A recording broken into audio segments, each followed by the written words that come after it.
Hi guys, welcome back to my YouTube channel. It's good to have you back on here. It's another scholarship today, and these are graduate research scholarships that are provided by University of Melbourne in Australia.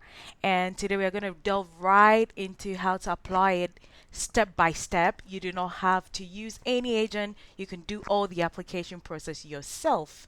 If you're here for the first time, I say you're welcome. Do subscribe and hit on the notification button to get all the scholarship application processes we post here from start to finish.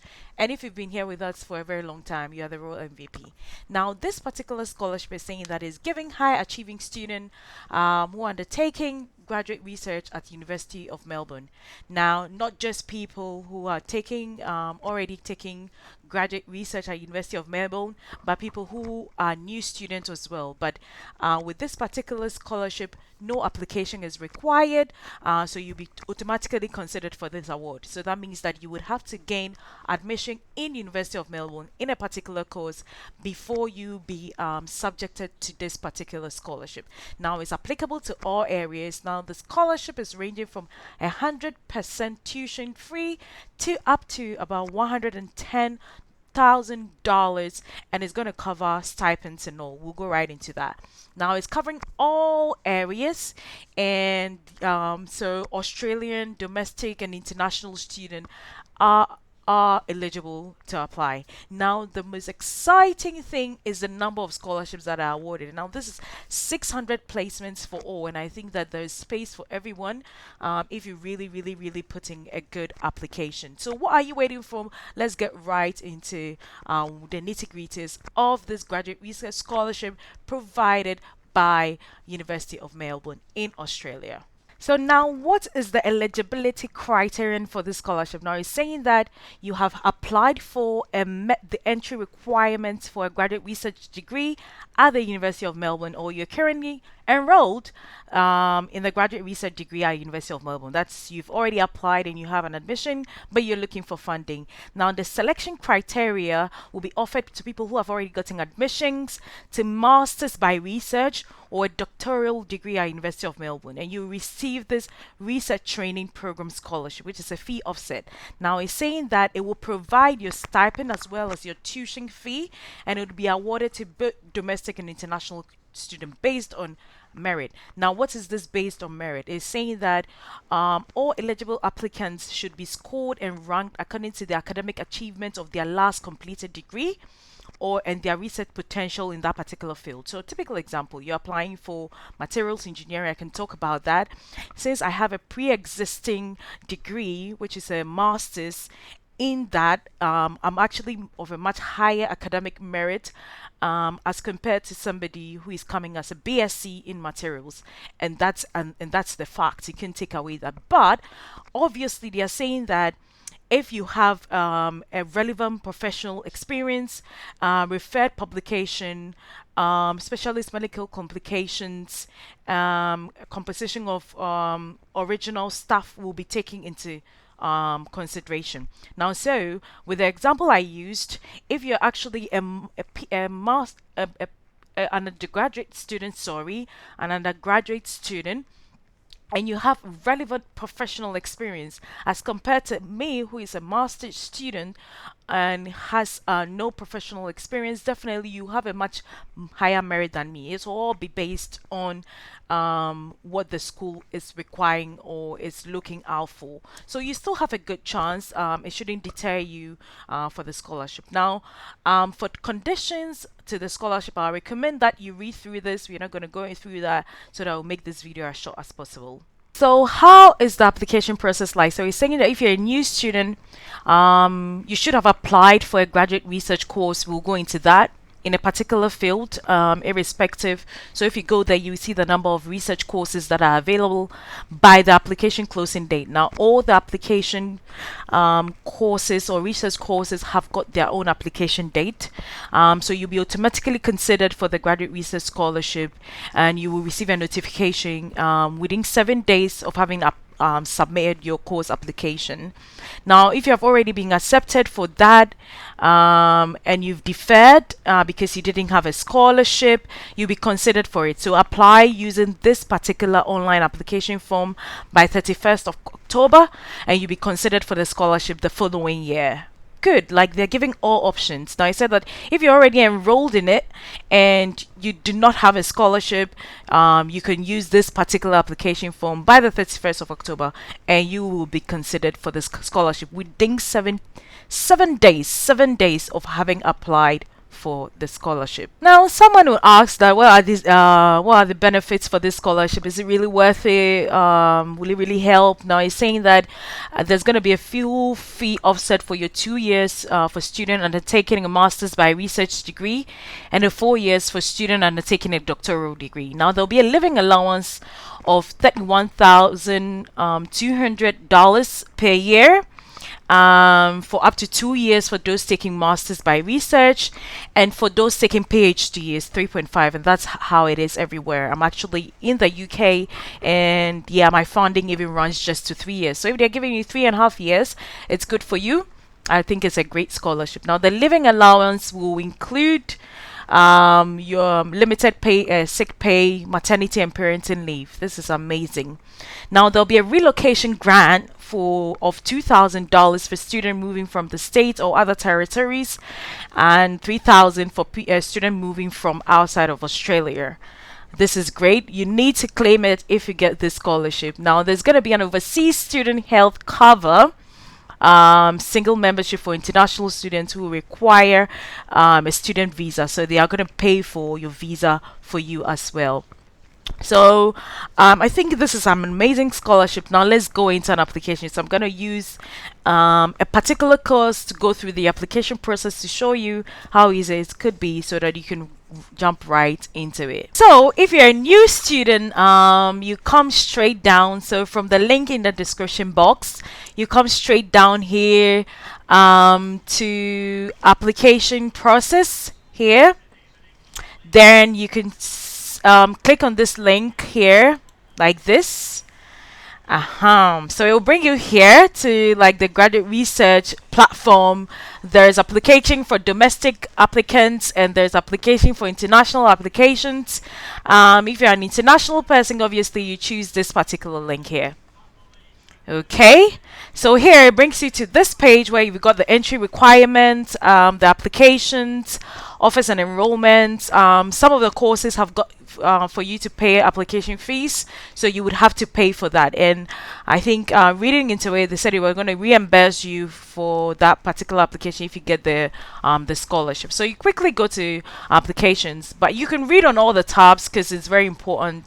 But for the sake of this video, I'll go straight to the applications. Now, when you go to the applications, it gives you on how to apply. First, you need to choose your course. You check your eligibility, and fees. Prepare for your documentation. Apply with Melbourne. Be assessed and wait for your offers. Search for the scholarship and plan for your accommodation. So there are other scholarships that are running in the school, and if you want to search for that particular scholarship for your application, you can choose on that step as well. But students are automatically considered for this scholarship. So let's go right into the process. In choosing your course, you need to know which are the options you're going for. So there's a Doctor of Philosophy, which is up to 4 years in duration, where you have to undertake an original research on a specialized topic and produce a thesis of about 80,000 words. And you would have to do also, you can also do a doctorate by research, and that one has got a coursework component in parallel with meetings with your research, giving you a higher level engagements with key literature in that research area. Now, for masters, you have also 2 other masters options. There's an MPhil, which is the Master of Philosophy, where you would need to undertake a thesis of about 30,000 to 40,000 words. Or you can take the Masters by Research. It's a little bit different from the MPhil, where there's a coursework component and your thesis will be much shorter than the 30,000 words. You can check here for your graduate course pages, and also visit the University of Melbourne website to know what the applications and what other funding opportunities are available.